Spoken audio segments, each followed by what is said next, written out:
Today, I'm going to show you 3 easy ways to turn the camera flash on, off, or set it to auto for both photos and videos on your iPhone. First, open the camera app. I'm using an iPhone 17 Pro here. When you're in photo or video mode, look at the flash icon in the top right corner.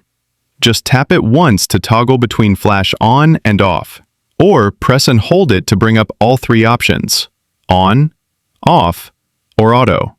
This works great on my iPhone 17 Pro, and also on the 15 Pro, but it might not show up the same on older models like the 14 Pro. Second way, tap the Mode Options button on the screen. You'll see the flash option there too. Tap it to turn it on, tap again to switch off, or tap again to set auto. This method works on basically every iPhone model.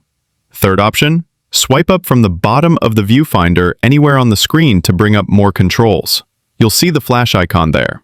Just tap to change it. You can also go straight into camera settings by tapping the camera mode label at the top of the screen. There, you'll find the flash controls as well.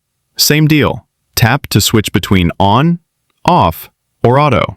That's it. Super quick and easy. Hope you found this tutorial helpful. Don't forget to like, share, and subscribe so you never miss my free tech guide videos.